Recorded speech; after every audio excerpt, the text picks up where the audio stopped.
Hello friends, welcome to I study. EPFO की ओर से एक रिक्रूटमेंट अनाउंस की गई है। ये रिक्रूटमेंट अभी न्यूज़पेपर की कटिंग में शो हो रही है। जल्दी ये रिक्रूटमेंट आप लोगों को ऑनलाइन भी शो होगी। कब तक देख पाओगे, सारी इन्फॉर्मेशन मिलेगी। कौन कौन सी रिक्रूटमेंट है इसमें, कौन कौन सी पोस्ट के लिए आप लोग अप्लाई कर सकते हैं, क्या एलिजिबिलिटी क्राइटेरिया, सारी की सारी इन्फॉर्मेशन दी जाएगी। चलिए इस शॉर्ट नोटिस को पढ़ लेते हैं। ये ईपीएफओ की ओर से रिलीज़ किया गया है, जो हेड ऑफिस में है। Recruitment for the post of social security assistant, जो आप लोगों की एसएससी की पोस्ट होती है।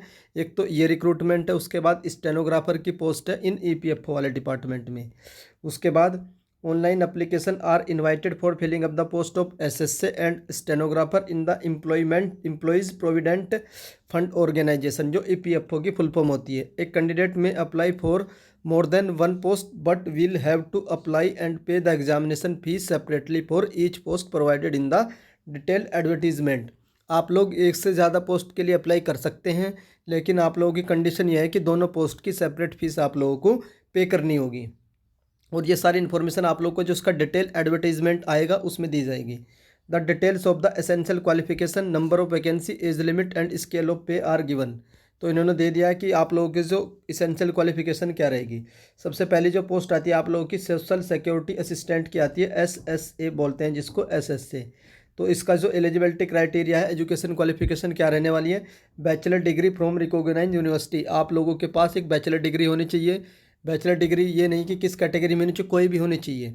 आप लोगों ने बीए कर रखी हो, बीएससी कर रखी हो, बीकॉम कर रखी हो, या फिर आप लोगों ने बीटेक कर रखी हो, या कोई भी आप लोगों के पास अगर बैचलर डिग्री है तो आप लोग इस फॉर्म को फिल कर सकते हैं।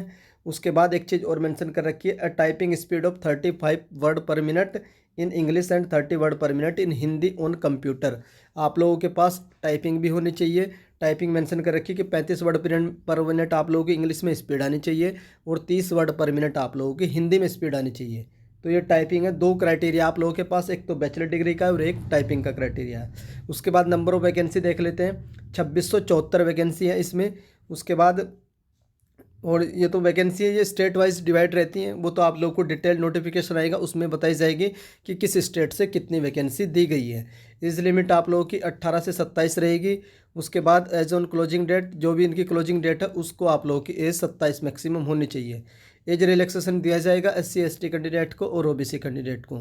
और बात कर लेते हैं इसका लेवल क्या रहेगा, तो लेवल 5 की जॉब रहेगी। बेसिक आप लोगों का 29,200 रहेगा। तो ये एसएससी की इन्फॉर्मेशन थी। उसके बाद एक पोस्ट हो रहा है इसमें स्टेनोग्राफर की, ये स्टेनोग्राफर की है। इसका एलिजिबिलिटी क्राइटेरिया कि आप लोगों के पास 12th कर होनी चाहिए और सिंपली आप लोगों ने स्किल टेस्ट का जो है उसको भी आप लोगों को क्वालिफाई करना है। स्किल टेस्ट की इन्फॉर्मेशन क्या है, 10 minutes at the rate of 80 word पर मिनट्स। और ट्रांसक्रिप्शन में क्या है, 15 मिनट्स मिलेंगे, 50 मिनट, 50 मिनट इंग्लिश में और 65 minute in Hindi only on computer. इसमें 185 वैकेंसी है और एज क्राइटेरिया सेम रहेगा, 18 से 27 रहेगा। और इसका जो स्केल पे रहेगा वो लेवल 4 की जॉब रहेगी। आप लोगों का बेसिक 25,500 रहेगा। तो ये आप लोगों का स्टेनोग्राफर की डिटेल थी। उसके बाद पेमेंट ऑफ फीस देख लेते हैं। For SC ST candidate, ex serviceman की कोई फीस नहीं रहेगी। बाकी जितने भी अदर कैंडिडेट के कैटेगरी के कैंडिडेट है वो भी रिजर्व वाले, वो उनकी फीस लगेगी 700 रुपये। फीमेल कैंडिडेट होगी, एससी एसटी कैंडिडेट होगी, PWD वाले कैंडिडेट हो गए या एक्स सर्विसमैन, इनकी 0 फी लगेगी। उसके बाद देख लेते हैं कि आप लोगों का जो फॉर्म है वो कब से स्टार्ट होगा। द वैकेंसी में इंक्रीज और decrease reservation in vacancy as पर government India rule. The link for submission of online application form will remain active from 27 March से लेकर के 26 अप्रैल तक आप लोग इस फॉर्म को भर सकते हैं। अभी ये लिंक एक्टिवेट नहीं हुआ है। आज 22 मार्च है, तो 2-3 दिन में इसका डिटेल एडवर्टाइजमेंट आ जाएगा। उसके बाद आप लोग जब 27 को, आप लोगों का 26 को डिटेल एडवर्टाइजमेंट आएगा और 27 से आप लोग ये फॉर्म फिल कर पाएंगे, 27 मार्च से लेकर के 26 अप्रैल के बीच। और इसका जो ऑनलाइन पोर्टल रहेगा ये रहेगा ईपीएफओ की जो ऑफिशियल वेबसाइट है, वहाँ पर मिसलेनियस और रिक्रूटमेंट वाले सेक्शन में जाकर के आप लोग इस डिटेल को चेक कर सकते हैं। अभी इसका ऑफिशियल नोटिफिकेशन नहीं आया है, जैसे नोटिफिकेशन आएगा उसकी डिटेल इन्फॉर्मेशन आप लोगों को स्टडी चैनल से मिल जाएगी। अब मैं थोड़ी सी इन्फॉर्मेशन आप लोगों को इसकी प्रीवियस ईयर की जो रिक्रूटमेंट थी, 2019 की रिक्रूटमेंट थी, वो दिखा देता हूँ। उससे एक आप लोगों को एक बेसिक आइडिया लग जाएगा कि एग्ज़ाम पैटर्न क्या रहेगा, इसका सिलेबस क्या रहता है और इसका जो रिक्रूटमेंट है ये किस किस टाइप की होती है।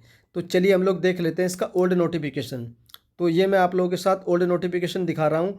ये ईपीएफओ का है और ये 2019 का है। पहले बता दे रहा हूँ ये 2019 वाला है, 2023 वाला अभी 2-3 दिन में आएगा। 2023 वाला अभी नहीं आया है एडवर्टाइजमेंट, 2019 वाला इसलिए दिखा रहा हूँ जिससे आप लोगों को एक बेसिक आइडिया लग जाएगा इसका एग्ज़ाम पैटर्न क्या होता है, एलिजिबिलिटी क्राइटेरिया क्या होती है, वैकेंसी किस तरीके से डिवाइडेड रहती है। तो ये मैं ओल्ड वाला आप लोगों को दिखा रहा हूँ। तो इस तरीके से आप लोगों की वैकेंसी डिवाइडेड रहेंगी, हर एक स्टेट वाइज वैकेंसी डिवाइडेड रहती है, कम्युनिटी वाइज तो आप लोग जानते ही हैं। तो जो भी आप लोगों की वैकेंसी आएंगी वो सारी की सारी हर एक स्टेट में डिवाइडेड रहेंगी। टोटल वैकेंसी जो उस 2189 आई थी लास्ट टाइम आई थी, इस बार थोड़ी सी ज़्यादा है, 2600 से भी ज़्यादा वैकेंसी है, तो वो इसी तरीके से डिवाइडेड रहेंगी। बाकी जो रहेगा वो देख लेते हैं। जो इसकी जो स्केल पे मैं आप लोगों को बता चुका हूँ, पहले ये लेवल 4 की थी, इस बार ये लेवल 5 में आ रही है जो जॉब है। ये फ़ोटोग्राफ वगैरह के सिग्नेचर तो आप लोग जानते ही हैं सारी इन्फॉर्मेशन। उसके बाद रिक्रूटमेंट पोर्टल जैसे ही ऑन होगा तो मैं आप लोगों को बता दूंगा वो तो ये तो फोटोग्राफ सिग्नेचर के स्पेसिफिकेशन है। लेफ्ट थंब तो वो तो आप लोग जानते हैं, लेफ्ट थंब वाला आप लोगों को एक लेफ्ट थंब चाहिए होता है। और important instruction to the candidate, तो ये तो अभी जब डिटेल नोटिफिकेशन। एज लिमिट आप लोगों की क्या रहेगी, 18 से 27 रहेगी। इसमें भी 27 आप लोगों की जो इसकी क्लोजिंग डेट है उस तक आप लोगों की जो लिमिट है वो 27 हो जानी चाहिए। अब देख लेते हैं स्टेज ऑफ द एग्जामिनेशन, ये किस तरीके से 2019 की रिक्रूटमेंट हुई थी उसी तरीके से आप लोगों की 2000 वो वाले होगी। 2000 जो आप लोगों का 23 की रिक्रूटमेंट है वो भी इसी तरीके से होगी। स्ट्रेटेजी क्या रहेंगे, there will be 3 phase examination, 3 phase में आप लोगों का एग्जामिनेशन होगा। For each wrong answer there will be negative marking for 1/4 4 mark. आप लोगों की जो भी आप लोगों का एग्जाम कंडक्ट करवाया जाएगा उसमें 1/4 की नेगेटिव मार्किंग भी होगी। After submitting the online application the candidate are required to take off the print out final submitted, ये तो आप लोग को अपने पास रखना फॉर फ्यूचर के लिए एप्लीकेशन। अब मैं आप लोग को the candidate advise single online application one submit we commit download the call letter identity verification. उसके बाद देख लेते हैं जो इसका बायोमेट्रिक डेटा तो आप लोगों से लिया ही जाएगा। नेक्स्ट जो आप लोगों को मुझे इन्फॉर्मेशन देनी है उसका एग्ज़ाम पैटर्न देते हो मैं आप लोगों को किसका एग्ज़ाम पैटर्न क्या क्या होता है, तो वही मैं आप लोगों के लिए ओपन कर रहा हूँ। ये तो एज लिमिट है, एज रिलैक्सेशन है। ये एज रिलैक्सेशन आप लोगों को, तो ये स्कीम ऑफ द एग्जामिनेशन है कि आप लोगों का एग्ज़ाम का पैटर्न क्या रहेगा। Scheme of the examination for the post of SSC, तो ये फेज़ 1 होता है इसका। फेज़ 1 आप लोगों का एकदम बैंकिंग पैटर्न रहता है। क्या पैटर्न रहता है, बैंकिंग को फॉलो किया जाता है और इस एग्ज़ाम को आईबीपीएस कंडक्ट करवाती है। तो आईबीपीएस कंडक्ट करवाती है तो बैंकिंग वाले रूल लगेंगे, बैंकिंग टाइप का पैटर्न रहेगा और जिस टाइप के क्वेश्चन पूछे जाते हैं बैंकिंग के ही पूछे जाएंगे। क्या रहेगा आप लोगों का, इंग्लिश लैंग्वेज आप लोगों के 30 क्वेश्चन रहेंगे 30 मार्क्स के, रीजनिंग 35 और मैथ तो आप लोगों का 35। सेक्शनल टाइमिंग रहेगी, इसमें 20-20 मिनट आप लोगों के ऑलरेडी डिवाइडेड रहते हैं और 1 घंटे में आप लोगों को 100 मार्क्स के 100 क्वेश्चन अटैम्प्ट करने होते हैं। ये आप लोगों का फेज़ 1 का होता है। फेज़ 1 के बाद इसमें मेंशन कर रखा फेज़ 1 इज क्वालिफाई नेचर का होता है and marks will not be recognised for final merit. उसके मार्क्स नहीं जुड़ेंगे, सिर्फ और सिर्फ आप लोगों को वो एकदम क्वालिफाई करना होता है। Negative there will be negative marking 1/4 की नेगेटिव मार्किंग होती है।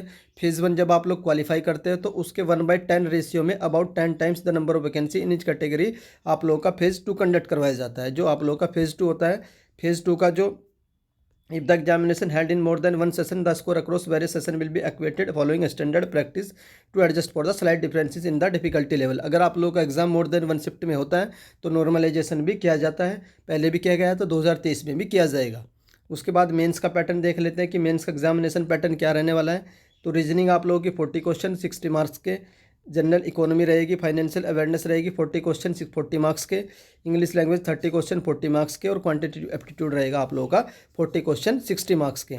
तो ये आप लोगों का मेंस का पैटर्न रहेगा। मेंस में भी आप लोगों की सेक्शनल टाइमिंग रहेगी 35 मिनट, 20 मिनट, 30 मिनट और 35 मिनट। तो जो मेंस होगा आप लोगों का 2 घंटे का रहेगा और उसमें आप लोगों के 150 क्वेश्चन रहेंगे और 200 मार्क्स के रहेंगे। तो ये मेंस का पैटर्न है। फेज़ 1 होगा, फिर उसके बाद 10 गुना कैंडिडेट फेज़ 2 के एग्जाम में अपियर होंगे। उसके बाद आप लोगों का इसमें डिस्क्रिप्टिव भी होता है। ये डिस्क्रिप्टिव पेपर है इंग्लिश लैंग्वेज विद, इसमें आप लोगों को क्या क्या कंप्रेंशन और एनालिसिस की जाएगी। लेटर आएगा आप लोगों के पास, प्रिसाइज आएगा और कंप्रेंशन आएगी। तो ये आप लोगों का 30 क्वेश्चन रहेंगे 45 मार्क्स के रहेंगे। जो टोटल टाइमिंग रहेगी आप लोगों की 2 घंटे 45 मिनट का होगा आप लोगों का फेज़ 2 का एग्ज़ाम। टोटल क्वेश्चन हो जाएंगे आप लोगों के 153। उसके बाद देख लेते हैं नेक्स्ट क्या रहेगा। The marks obtain in the phase second will be considered for the final selection. जो भी आप लोग 153 क्वेश्चन 230 मार्क्स में से जितने भी नंबर लाओगे तो उसी बेस पर आप लोगों की फाइनल मेरिट बनेगी। नेगेटिव मार्किंग आप लोगों की मेंस में भी होगी, Descriptive paper will be completely online. That is, question will be displayed on the screen and candidates will have to type the answer using the keyboard. Descriptive paper will be conducted online examination after the completion of the online object test of phase 2. जो descriptive paper होगा same day होगा जिस दिन आप लोगों का phase 2 का conduct करवाया जाएगा। जैसे ही आप लोगों का फेज़ 2 का एग्जाम कंडक्ट करवाया जाएगा उसके तुरंत बाद आप लोगों का डिस्क्रिप्टिव पेपर स्टार्ट हो जाएगा। क्वेश्चन आप लोगों को स्क्रीन पर दिखाई देंगे, उनके आंसर आप लोगों को टाइप करने होंगे कंप्यूटर से ही। तो ये डिस्क्रिप्टिव होगा, डिस्क्रिप्टिव टाइप रहेगा। उसके बाद the candidate will be short listed in phase 3। Phase 3 में कैंडिडेट 1:5 के रेशियो में सिलेक्ट किए जाएंगे। उसमें क्या होगा, आप लोगों का जितनी वैकेंसी होगी उसके 5 गुना कैंडिडेट फेज़ 3 के एग्जाम में अपियर होंगे। फेज़ 3 क्या होगा, कंप्यूटर स्किल टेस्ट होता है, कंप्यूटर डेटा एंट्री टेस्ट होता है। इसमें क्या होगा, candidates will require to appear for the skill test to assess speed and accuracy for the data entry work. Minimum requirement 5000 की डिप्रेशन पर आवर की speed आप लोग को चाहिए होगी। Candidate short listed for skill test will have to appear for a skill test. तो यही आप लोगों का फिर बाद में स्किल टेस्ट कंडक्ट करवाया जाएगा। कंप्यूटर स्किल टेस्ट विल भी क्वालिफाई नेचर का होगा, इसके कोई भी मार्क्स ऐड नहीं होंगे। मार्क्स आप लोगों के सिर्फ और सिर्फ फेज़ 2 के ऐड होंगे, उसी के बेस पर आप लोगों की फाइनल मेरिट बनेगी और आप लोगों का फाइनल सिलेक्शन किया जाएगा। क्वालिफाई नेचर क्या रहेगा, क्वालिफाई नेचर आप लोगों का प्री रहेगा। Phase 2 main examination with for the direction. उसके बाद process of arriving of the score of examination held in, ये तो आप लोगों को बता दिया इन्होंने। Cut off are applied in 2 stage, आप लोग कट ऑफ 2 स्टेज में अप्लाइड होगी। On the score in the individual test means आप लोगों की सेक्शनल कट ऑफ रहेगी। आप बहुत बार पूछते रहते हैं कि सेक्शनल कट ऑफ होगी या नहीं होगी, तो EPFO में आप लोगों को सेक्शनल कट ऑफ देखने को मिलेगी। मेंशन कर रखा है 2019 में भी थी तो 2023 में भी होगी, सेक्शनल कट ऑफ भी होगी। उसके बाद आप लोगों की ओवरऑल कट ऑफ भी होगी। आई होप सारे के सारे डाउट मैंने क्लियर कर चुके हैं, कट ऑफ के रिगार्डिंग हो, सेक्शनल कट ऑफ के रिगार्डिंग हो। सेंटर ऑफ एग्जामिनेशन तो ऑल इंडिया में रहेगा। तो ये इन्फॉर्मेशन थी। बाकी जो आप लोगों के डॉक्यूमेंट्स रिक्वायर्ड होते हैं तो ये फॉर्मेट रहेंगे। ये फॉर्मेट तो मैं आप लोगों को बाद में बता दूंगा जब आप लोगों का एग्ज़ाम हो जाएगा कि किस फॉर्मेट में आप लोगों को कौन सा सर्टिफिकेट जमा करना होता है। तो ये एज रिलैक्सेशन का सर्टिफिकेट है।